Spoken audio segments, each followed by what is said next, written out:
Summoned through the dimension of sound, people explore the musical world which they believe to be true. But there is a world, unheard by some, that is filled with stories of an unknown reality, a jazz side. Happy holidays and welcome to episode 19 of Tales from the Jazz Side with bassist, arranger, composer, producer, Jimmy Haslip. Now, I recorded this episode back in August when I was performing in Long Beach, California. I was playing there with Michael Franks and the band. And how to set this up is a couple of years back, when I first launched this podcast, Michael and I were talking about potential guests. And one of his suggestions was try to, see if you can get Jimmy because he would give a really great interview. And I thought, yeah, man, I would love to do that. And Michael helped me. He helped me connect to Jimmy. And when I called Jimmy, Jimmy was kind enough to say, yeah, I'd like to do the show. So that's how the show came about. Now, once I was in LA and I talked with Jimmy Haslip, we arranged for a time and a day to do the show. But because his schedule was so busy and I only had a limited amount of time to spend in the LA area, we decided, okay, let's record the show after the Michael Franks gig. So Jimmy came with his wife and they saw the show, and then after the show we all come back to the dressing room and we decide, okay, let's record this podcast. Now, before I go on with this, I have to say this year in particular has provided me with new, unimaginable testing grounds for recording this podcast. I mean, if there was a snag, I could hit it, and it was there for me to hit it, I was gonna. I mean, it was a big learning curve. Now, when I recorded this show, I did the one thing that I always decided that I would never do, and was also totally terrified to do, and that was to start an interview, get it going, right, and then realize that I had not pressed record. And that's exactly what I did with this interview. But there's no worries about this because Jimmy was nice enough for us to kind of do a little introduction to this again in the little middle part, which I flipped to the front of this. But unfortunately, we did miss the early part of the interview. I didn't record it, so there was no way to have it. So what you'll hear is the continuing of the interview where Jimmy was sharing with us where he grew up and what it was like growing up in the Bronx. Now, over this interview, especially the first part of it, you're going to hear some background noises, and that's the band and the guests and people and the catering that comes in and picks up all the food and plates and the things crashing and laughing and all of that. And that was before you couldn't even hear the interview. And I thought, I'm not going to be able to launch this podcast. But then I thought, wait a minute, let me call Scott Petito. Now, Scott Petito is this great engineer up here in the Catskill areas with the NRS Studios /SP Productions. And actually, Michael has recorded some of his tracks out of Scott Petito's studio. But anyway, I said, let me call Scott. I called Scott. Scott said, yeah, bring it by. I'll see what I can do. And I said, let's see if we can fix it. Now, also, I wanted to mention that Scott is an amazing bass player, too. And he's also agreed to do the show with us in 2016. So that's a really great benefit for us as well. And you'll get to hear him talk about his writing and playing and performing and all. Maybe we might do some engineer stuff, but I'm not sure on that. But in any case, I called him, I went over, and the genius that he is, he was able to clear up enough of the sound in a way that I was able to be able to launch this podcast. So basically, everything that sounds great is Scott's doing, and everything that isn't great is me. So now that I've given you the whole entire setup for this podcast, please enjoy. My guest today on Tales is electric bassist, composer, record producer, and I found out how much of a producer, Mr. Jimmy Haslip. Thank you so much for doing the show today. My pleasure. Thanks tonight. Jake LaMotta lived across the way on the other side of Pelham Parkway. He had a house over there.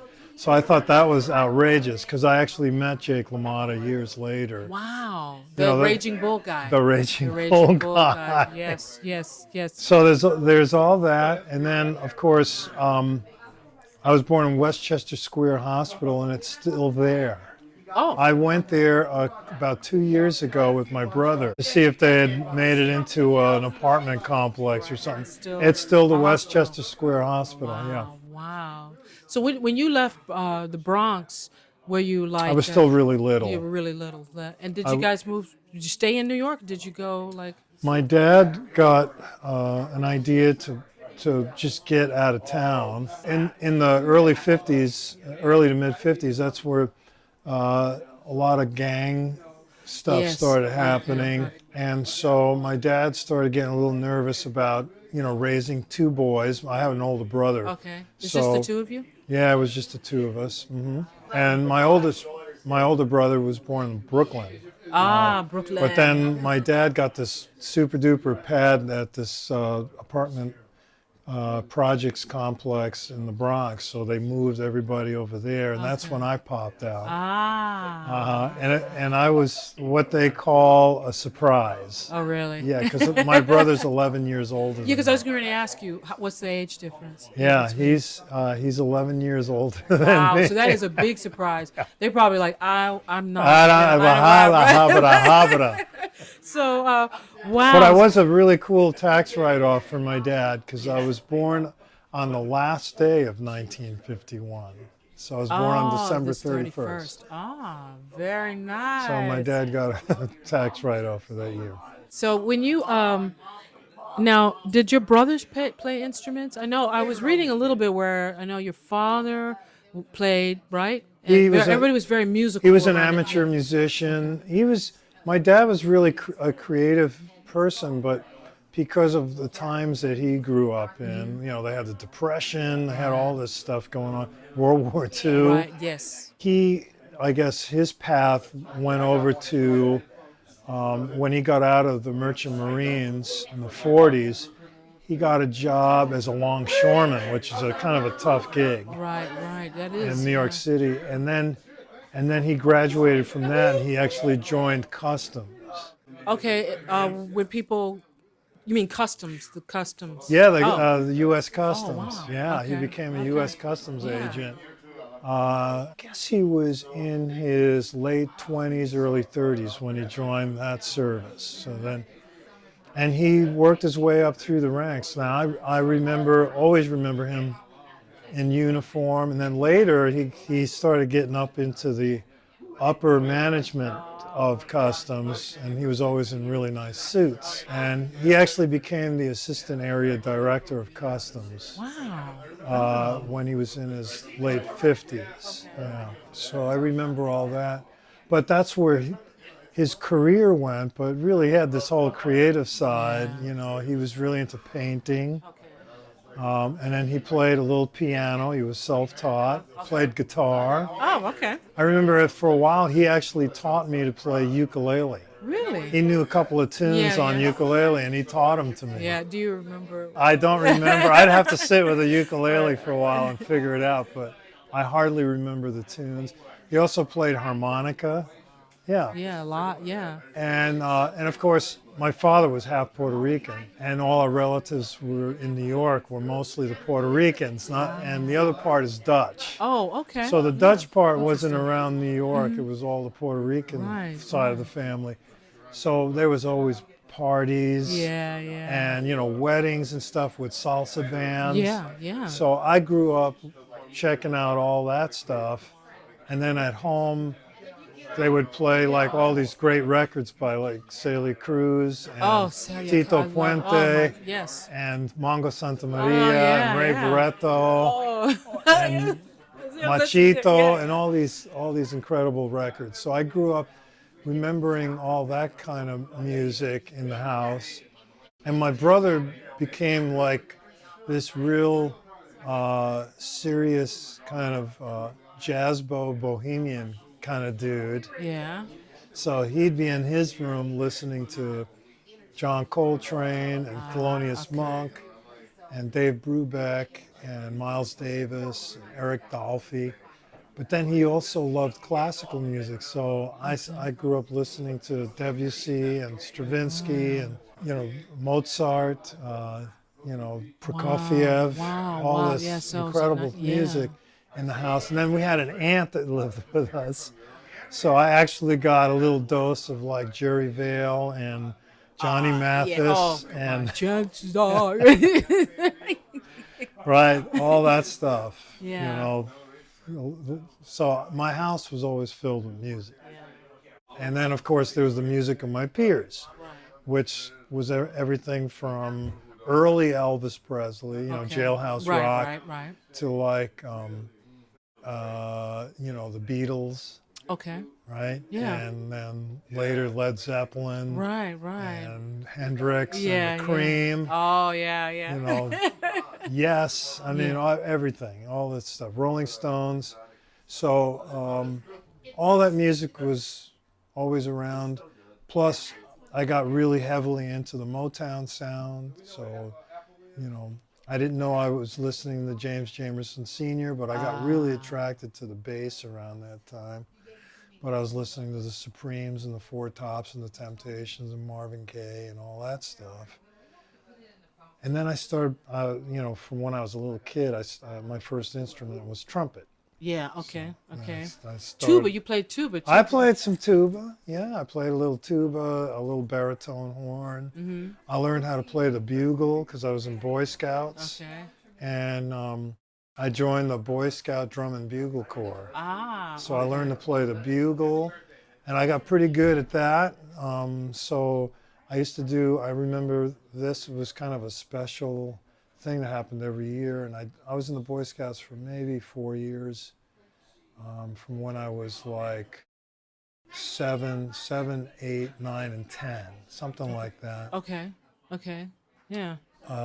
And so there was a local American Legion Hall. Do you know what that is? They're veterans of foreign wars. Yes, exactly. I haven't seen that in, a long time. Yeah. Little Rock. So that's where my Boy Scout troop had meetings in the American Legion Hall. Yeah.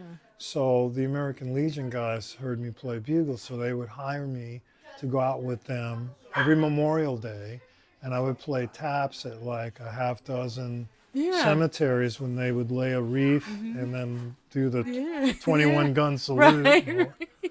So there was a lot of really cool memories from all that. And then later, these guys I knew wanted to start a band, so they didn't have a bass player. Okay, and that was when you were around, say...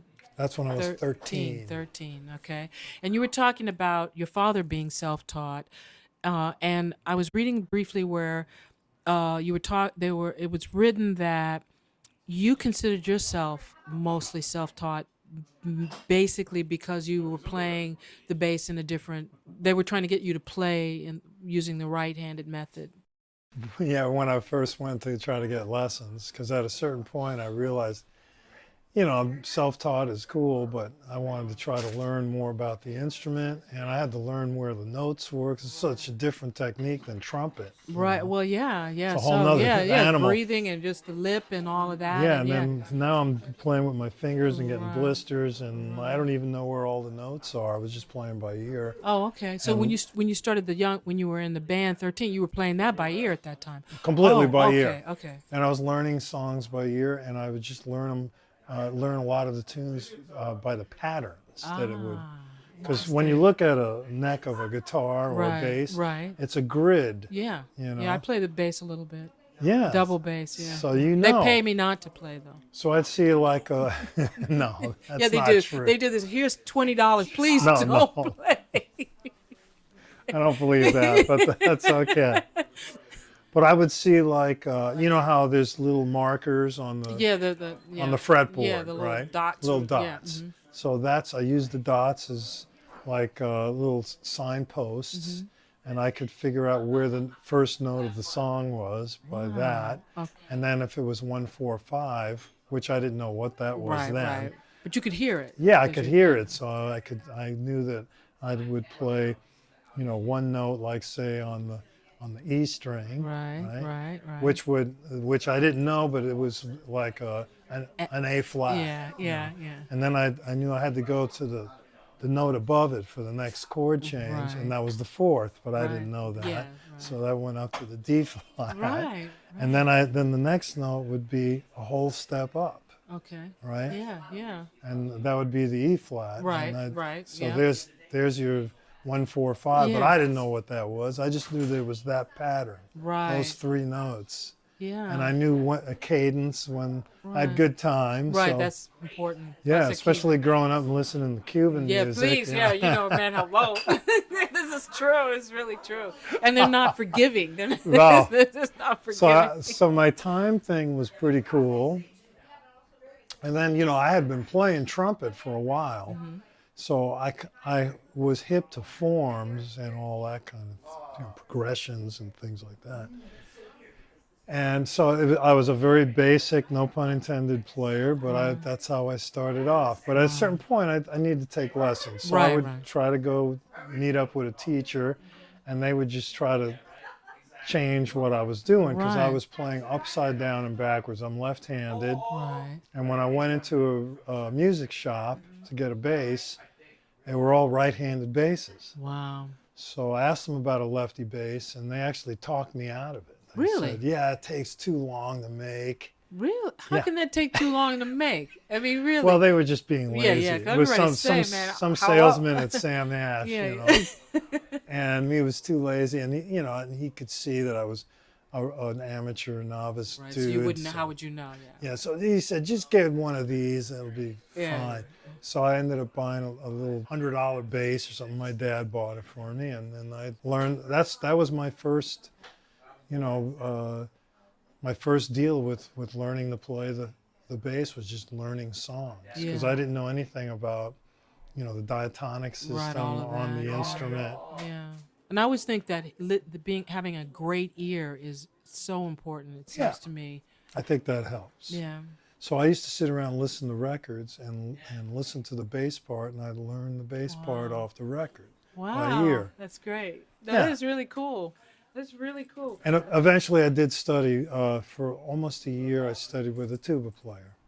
Oh. Yeah. And, Wait a minute. So you studied with a tuba player. and he taught me out of trombone books because I could read. Right. Okay. So okay. he started showing me these exercises in trombone books. Okay. And then he taught me the whole diatonic system on the electric bass. So that's how you learned that. Yeah, but I had been playing then. At that time, I'd been playing for almost 5 years. Okay. So it So was I already, not. Yeah. I already you had kinda some stuff idea. going on, Yeah. but this was like enlightening. I was like, so this is what this. Oh, wow! And these are the notes. Right, Oh, right. right, So yeah. he showed me all that stuff, and he even taught me a little piano. Oh, okay. So Okay. it was very cool. Wow. So he used to sit there with his tuba, Right. and I had my electric bass, and we'd play in unison. Really? Yeah. Wow. It was Wow, awesome. That is amazing. That's unusual. Yeah. I don't think anybody would, say. No, it was kind of unusual, but it was definitely enlightening, and Yeah. it definitely was like lighting a fuse in me, like to Yeah. learn more. Right, because now when that light bulb goes off and you can now connect what you've been doing for so It's long. like, wow, Yeah, okay, it's just so like, wait a minute, there's got to be more. There's more. there's more. There's more. And he said, yeah, there's Yeah. a lot more. Wow, that is like so amazing. And tuba, I would have never guessed. I never would have put Well, the tuba. I mean, tuba, of course, it is the bass instrument Yeah, and for we're a in the band. same clef. Yeah. Okay, that's right. And that's why he would, and I think he chose these trombone books because they were very melodic. Okay. So I was learning all these very melodic kind of ways of arpeggiating chords. Yeah. And your playing is just amazing. Oh. Absolutely amazing. No, it's Well, just, it's a work in progress. well, no, it's like for me, I think that people can be very technically proficient. You know, they can technically play everything, but it's when that organic There's a comes bunch through. of that in here. Yeah, no, it's beautiful. It's so beautiful. That's what the heart speak to the heart. You know what I Yeah. mean? That's what I think it's like very powerful. Now, so wait, before I go on, now the bass that you play, is it still right-handed bass, upside down, backwards? Yeah, well, I think it was 1976 is the first time I hooked up with a luthier. Oh, yes, And yes. he built me an instrument. There's a gentleman named Bernardo Rico, who ended up becoming pretty famous. He was the designer of BC Rich basses. Oh, okay. And, Yeah, I've heard, and yeah. So I met him way early on before anybody knew about him through another bass player I met. And he saw that I had something going on. And at the time, I was just joining Flora Purim's band. Oh. So he thought it was a kind of a cool opportunity to build me a bass and then me go out on the road Right. with his bass, you know. So that's what happened. And I ended up with this really beautiful instrument. So what he had to do was he built a left-handed body. So all the controls are in the right place and stuff for a lefty. Yeah. But the neck was for a righty. So it was a right-handed neck, so it was upside down. Oh, okay. I got it. Yeah, I was trying to envision, you know. So that's the, So and that's the luthiers go nuts thinking about this, Oh, really? but that's what they have to do. And how many times have you had to have a bass repaired where you I've had it repaired a few times here and there, and guys would look at it go, and "What the scratch hell their is this?" heads, Yeah, and then I so- would explain what it is, Yeah. and then they'd be fine. And sometimes it would be something simple like a potentiometer being all screwed up, so they just had to replace that. And that's basically, that's a no-brainer. Right. But if they had to do like you know, a neck adjustment, Yeah. and then change the strings. They were like, wait a minute, now this what way. the string goes for where? Right. So Right, no, that's great. Okay, turns their head up all inside out. so there's we could be talking like so many different things because I have a million questions to ask you, but I'm gonna, I don't want You can to ask me tire you out. anything But you want. now, when you work on a project, right? Do you work on one project in a year, or do you have several projects going on, or do you? I have quite a few going Okay, on. yeah, because I was curious. So, Because I'm leading into like what are you working on now? I mean, is there something? yeah, well, I've always had multiple things going on, especially like, when I was in the Yellowjackets. There was always a project with the Jackets. Sometimes there was even an outside project with the Jackets. Okay. The Jackets co-produced a record for Michael one year. Oh yes, yeah, I remember. Yes, Dragonfly yes. Summer. Yeah, that's the tour I started on. Ah. I started on the Dragonfly Summer tour. Yeah. So we were in the studio with him in Woodstock, album. but we had also just finished a record. I think it was called Politics. Okay. Yeah. So, which, those were two like pretty intense projects for us. But then there were other things that happened in the course of the year, other recordings. I was doing sessions as well. So there was always a lot going on, and it's always been that way for me, Even now, right Yeah. now, are you working on more than just one project? You're working on. Well, let's see. When January rolled around this year, for example, I knew I had to go to Indonesia in January, and I was going to record 2 days in Los Angeles with an Indonesian artist, with two Indonesian guitar players. The Indonesian artist's keyboard player named Dwiki Darmawan, and he was bringing these two famous Indonesian guitarists in on the project. There was Topati Hutomo and Dewa Bujana.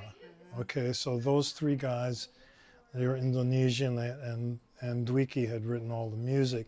and they hired me and Chad Wackerman Okay. to be the rhythm section.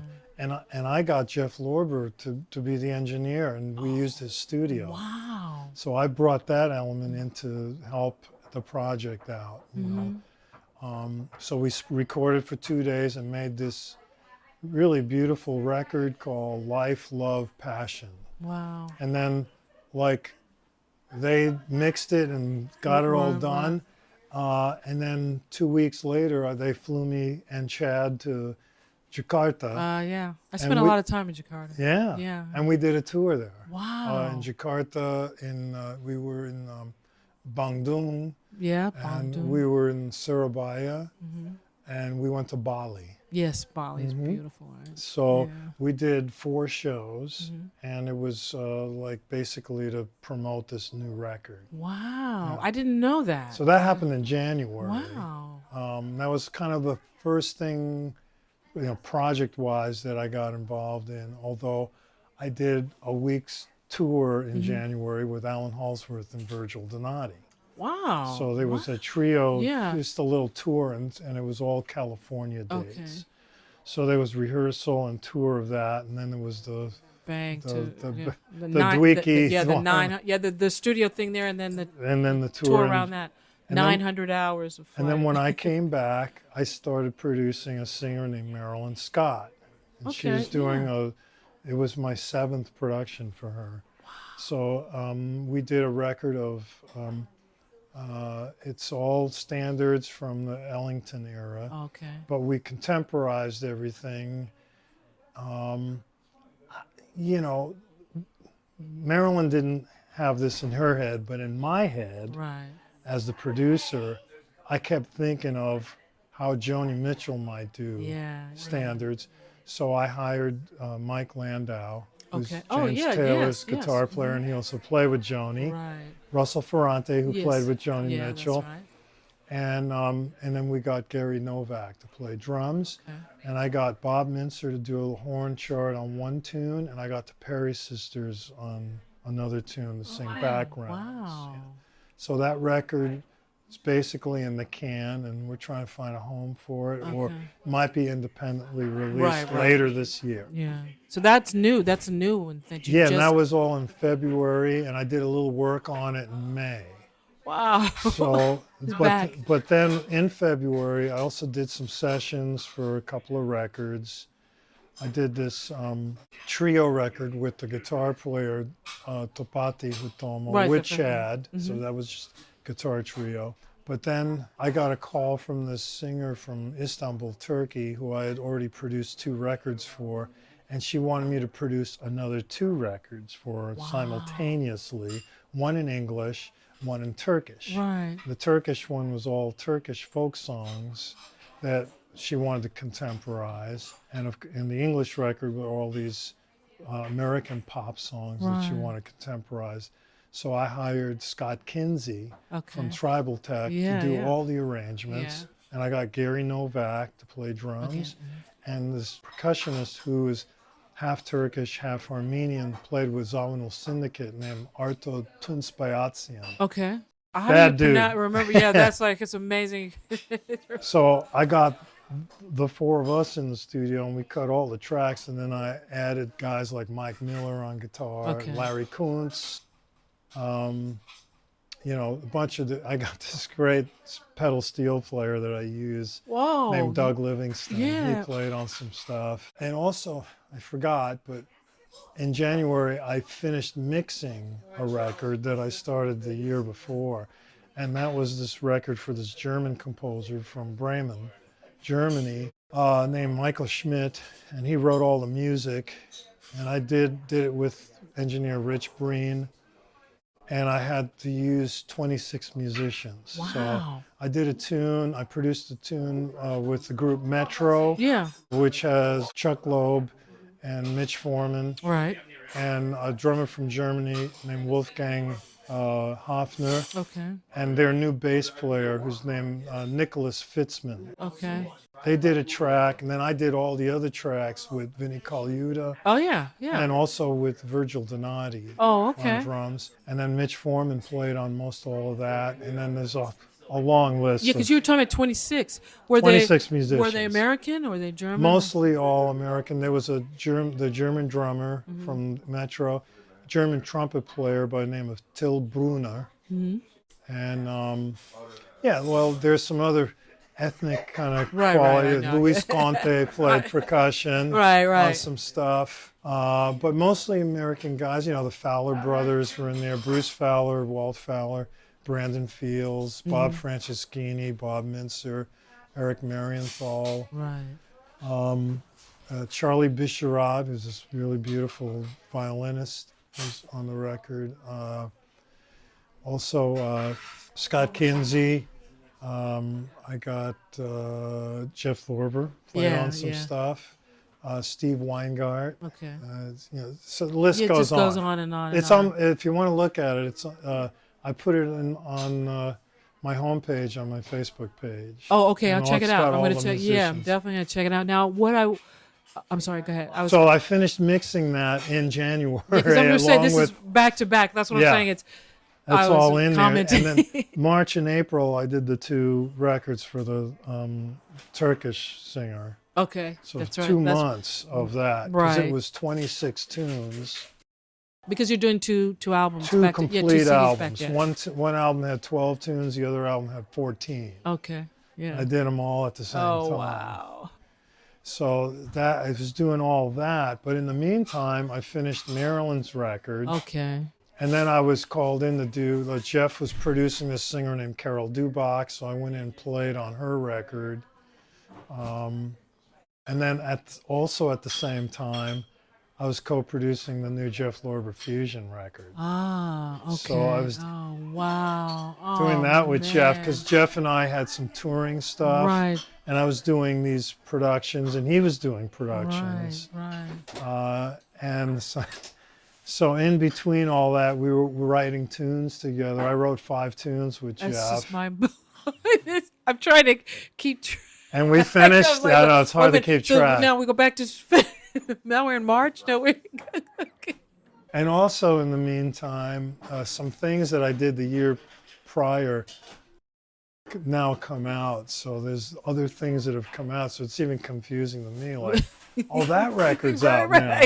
Right, because it's like you. Yeah, there's this Danish guitar player named Soren. I believe it's my Danish is not good, but. Because it's got one of those O's with with the thing on it. Yeah. But it's Soren Reef, Okay. and so he's a Danish guitarist, and I had done his record a year or so back with Gary Novak. Oh, okay, the drummer. And that's out now.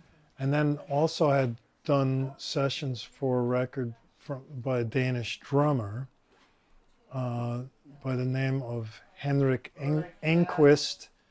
And that was with Osnoy. Oh, yeah. Yeah, and I played bass, and Gary Novak. Oh, yeah, Gary's man. And another guitar player named Jeff Richmond. Okay. So, and that just came out. Okay. And then I also did, Jeff and I produced a singer from Norway named Teresa Ulvan. Okay. And Jeff and I did that at his studio. That also came out in January. Okay. But we had done that just at the end of 2014. Okay. So so that time period. So it's all that came out, and actually we had gone to Norway and did a little tour with her to start to things promote rolling. Right. So that came out, and then there was a few other things that came out. So as you see, I was doing like sessions for things, and then those things would come out, and then. Yeah. So all that happened. So then in April, I was scheduled to produce a guitarist named Randy Bernson, who used to play in Zonal Syndicate. Right. He grew up with Jocko. Yeah. Who, and of course, Jocko was my teacher on and off for a year. Wow. And then later I ended up playing on 2 tribute records that came out on Heads Up. Yeah. And that's where I really got close with Randy Bernson. And then Randy called me at the beginning of this year to produce his record. Okay. So I organized some sessions with Peter Erskine. Yeah. And with Gary Novak, with Scott Kinsey, Othello Molyneux, and Bobby Thomas, who played percussion with Weather Report, and Steve Taglioni on saxophone. So that record's done, and it's hopefully coming out this fall. It's called Grace Notes. Grace Notes. Okay. So I produced that with Randy, and at the same time I produced a record by this guy named Jeff Richmond, who's a local LA guitar player, and that record has Vinnie Colaiuta. Okay. But I cut 2 tracks. They were really a lot of fun with Gary Novak, Anthony Jackson, and Mike Stern. Yeah, yeah. Wow. With Jeff Richmond on guitar. Okay. So that record's out. That's called Hot Wire. Hot Wire. Okay, okay. And that's out now. Yeah. I'm gonna have to I get transcriptions of this interview so that I can make sure I outline it properly in the bio. A lot of stuff. It's a lot of stuff, and there's more too that it's just all in. Yeah, well, people go to your website; they'll be able to see all that. Yeah. Now, with all of that you do, how is that set up? Is it because like you were saying, you connected with a friend, and from that person you kind of, because you work a lot, you produce a lot. Is that because of the networking and the different projects that you do?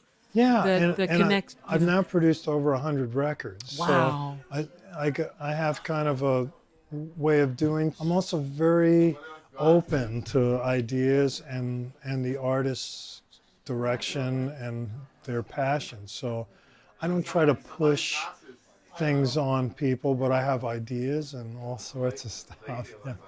Yeah. So I have a lot of ideas and things which I gently bring on into the picture, and then we discuss things. And sometimes we use things I come up with, but I'm most interested in the direction of the artist or the band. Okay. Yeah. So it's a support network that enhances what they're doing. Yeah. So if I have a band, for example, that has tunes and they're all good tunes and they play the tunes, then all I want to do with that, because the work's already done. The band's there. They got a sound. They got nice tunes. Right. So my job then is to make sure it's all recorded well. Right. So I want to hire a really good engineer. Yes. And then what I want to do is maybe find little things I can add to the tunes that they maybe didn't think about that will help the tunes in some way, in my opinion. And 9 times out of 10, I'm pretty right on with stuff like that. Wow. And there's no ego involved, just because if I try to do something and it doesn't work, then I'm ready to throw it into the garbage can. I'm not gonna. There's no ego about me implementing my stuff. When you go in and you produce, there isn't this ego involved. You really are open to what that band is, the potential of that band, and or the artist. Exactly, and that's I think that's very important for a producer. Because I don't think it's found anymore. No, and in that sense, you find the uniqueness in the project, because everyone has a unique personality. So that's what I'm looking for. And then once I see what that is, I support that and try to maybe find some things that'll help that. Yeah, and it's great. I mean, the stuff that I've heard is amazing. Now is the time, because they're throwing us all out. I got 3 questions I ask, and I always say it's going down into the basement. Now, out of any medium, like whether it's a painting, a photograph, a book, or movie, or just life itself, what would you consider as the scariest subjects, the scariest thing that you encountered in that? I mean, some people have scary, photographs or books, or they or see a movie that scares them, or sometimes people comment on, nuclear weapons or whatever. So is there anything like that that scares you?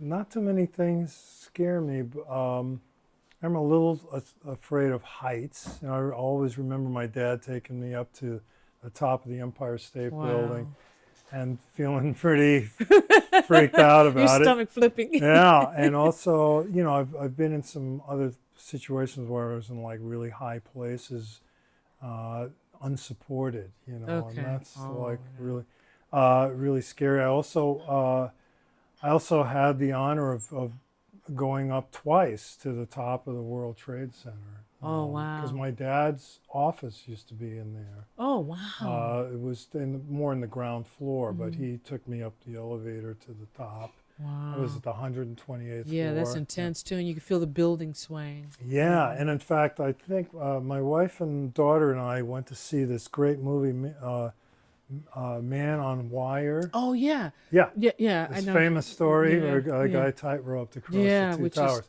Can you imagine? Freaky. That freaked me out just watching it, you It's know. like, I don't think I would ever do that. No, even laid down on the little wire. Yeah.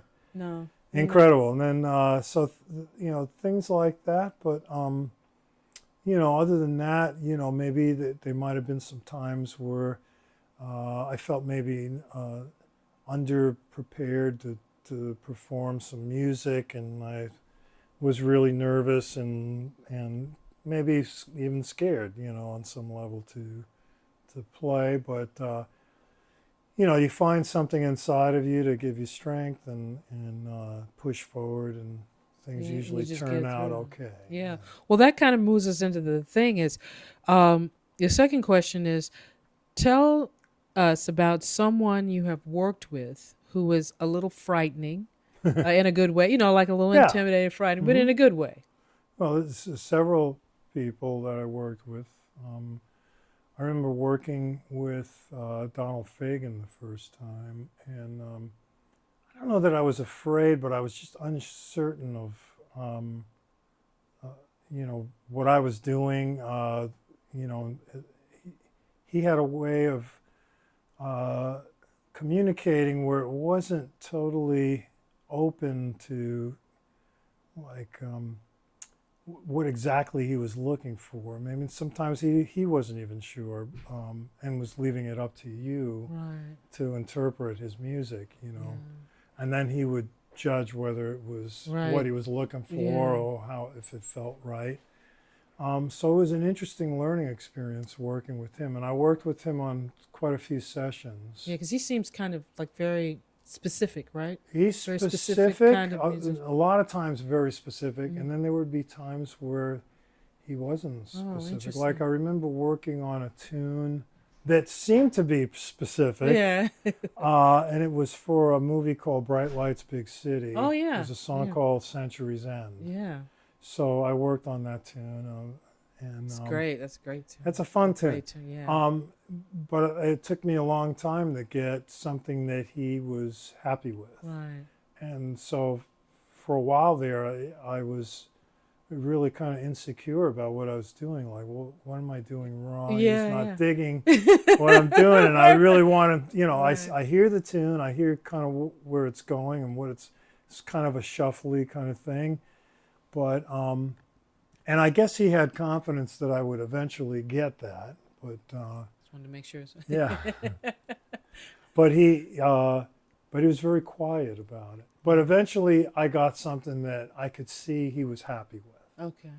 And it was also difficult too, because when I went in to do the session, it was just me and him and an engineer. Wow. And all they had on tape was a drum set with hi-hat, snare, and kick, and a Fender Rhodes playing the chords. Wow. So there was no vocals. Yeah, so it was like, what? I didn't. What? And I had a chart with a specific bass line, which I scoped out immediately when I got to the session, and I could see what it was.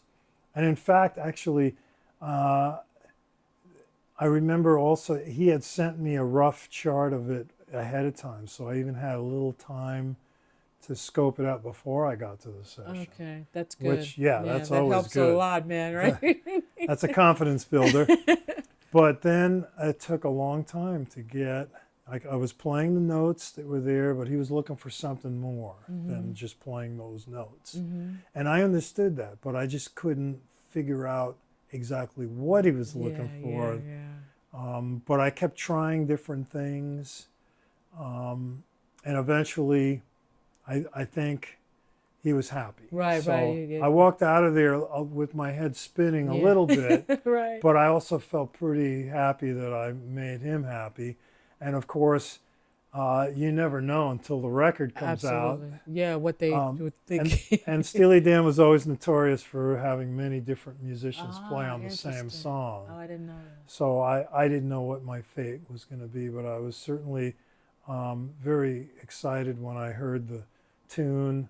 And I think it was on the radio, and I knew that was that was me. Yeah, that right. was That's me right. on the tune. And then later, there was even a cherry on top. I found out that the song was put onto a record called Steely Dan Gold. Oh wow, So that's right. On that one of their hits, the It's greatest one- hits. yes. Oh my goodness, that's great. I- No, that's great. So I- the fear kept paid off. It did. It did. Okay, so And now, there was another guy named Bobby Caldwell that I Oh, did some yes. recordings Yeah. with, and he was pretty intense about what he wanted. Now he was very specific, okay. so specific that sometimes it was hard for me to even duplicate what he wanted. Right, right. So it was a tough session always with him, but I knew that he was very creative, and I knew that he really understood what the bass was supposed to do in the tune, and I knew I'd always felt pretty much under the gun and under the microscope doing those sessions, but the finished product was always very rewarding. Yeah. And it's sessions like that where it's a lot more work and maybe even some frustration, and also like some stress. Yeah, as well. yeah. But when you come out the other side with something really solid and good work, it pays off. Yeah. Wow. And the only other guy would be Gino Vanelli, who Gino. I did 5 records with, and he was also very specific and really tough, and was always trying different things. So it was difficult, but you knew that he really understood what he was looking for, and there was going to be hopefully a happy ending. To the Right. Yeah, no, my husband played with Gino Vanelli for like a year and a half on tour. Uh-huh. And I've known some other cats that have, and it's been, if I were to interview them, they probably would, Gino would be included. It was tough. Yeah, wow. So now the final question is, what is the scariest thing that has ever happened to you while playing live? Oh, wow. Maybe I can, off the top of my head, I can think of 2 things. I was playing with the Yellowjackets in Bratislava, Czech, it was Slovakia, Bratislava, Slovakia. And we were on stage, and something it was a big auditorium, and something happened with the electricity, and the whole place went dark, and we were asked not to move. Oh, wow. So I thought, okay, what does that mean? Yeah, am I going to be electrocuted any minute now? And sure enough, this guy came up on stage with a big giant plumbing wrench, went behind the curtain and started banging on something, and then all the electricity came back on. Oh, my. So from that point on, I was a little nervous about being on that stage. Well, yeah. And making sure I didn't grab like a mic stand and my bass at the same time. At the same time, yeah. And, just watch where I was walking. Because we heard a story that not long before we got there, that John Abercrombie had saved the life of a Czech guitarist that did have his hand on his guitar, grabbed a mic stand, and immediately was being electrocuted. Wow. And John Abercrombie happened to be on stage, and he saw that, and he actually punched the guy off of the mic stand to save his life. Wow. Because, he was froze. Yeah, because that's what happens. Just like it's in the movies. It's just like that. Just go, Right. And you're toast. Well, so there's that, and then the only other time was I was playing with Bruce Hornsby at a concert, and he invited the audience on stage. No way, really. And that was a little freaky because all of a sudden there was like, 1,000 Thousands of people yeah. on stage dancing, Okay. but you don't know what's going on. Right. We're trying to play Keep the tune. playing. Did anybody try to get to your mic or well, mic and start people were singing? grabbing my arm, and Yeah. I stood God. way, way back, Yeah. almost behind my amplifier. And I looked over at the drummer like, this is crazy. But it was all in fun, and everybody was having a good time. So yeah, but that must be because it's like they, once they invite, then everybody's rushing. So you really don't know at this point. On. Yeah, what's going to happen? Yeah, I actually had to push a few people out of the way. Oh wow! And they were like dancing and falling down. Maybe some people were drunk. What, drunk or stoned? Drunk and stoned. Yeah, like so and I didn't want them to crush my bass or break the neck on it. Yeah, because then you have to take it to a luthier who would have to then figure out what was wrong. How the hell do I fix this thing? Well, I wanted to ask one more thing. If you were going to give a person that is starting out or has already been doing music, anything like a tip or a little bit of advice for them in, just an attitude, whatever, what would you give them, if somebody was just wanting to do this business? Or I can only share what I experienced when I first started playing even trumpet, but even more so when I started playing electric bass when I was 13. And I was just, it was just awe-inspiring. It was a new thing that I'd never done before. Mm-hmm. And I just felt like it was the coolest thing in the world to be able to learn a song and play it along with a record or play with other musicians. So I've always tried to keep that feeling inside of me, even now after playing 50 years. Yeah. And that is to just, have respect for the other musicians and the music that you're playing, and always strive for feeling joyful and passionate about what you're doing. And I even bring it up to another level where I try to, reach a very spiritual place in playing music and digging deep down into, the soul to find a really good place for the music, so that it means more than just a bunch of notes on a piece of paper. Right. So always try to have those feelings when you're playing or learning music. And I think that'll keep everything really fresh and new. Yeah. And you'll always enjoy doing what you're doing. You have to find that. Yeah. So look for that. And that's a key to having a longevity in playing music, I think. Wow. This has been so great. Like I said, we should have started 3 hours early so I could get a whole lot, because I have so many more questions. But thank you so much, my pleasure, Jimmy, for doing this and for, first of all, coming out and seeing Michael and you everybody. You guys sounded great. It was just so much.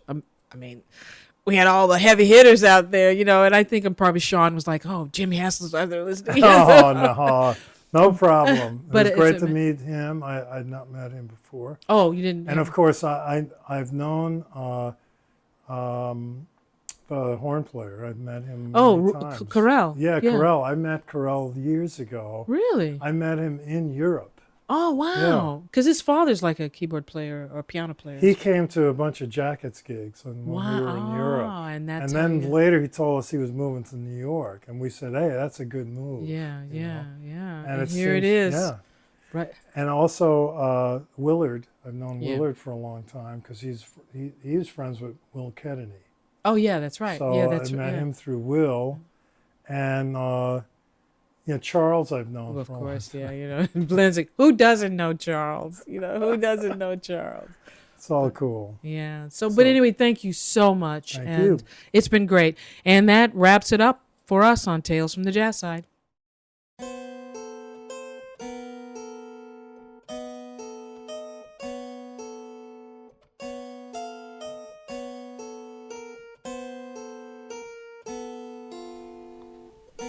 The jazz side is always there, waiting for us to enter and waiting to enter us.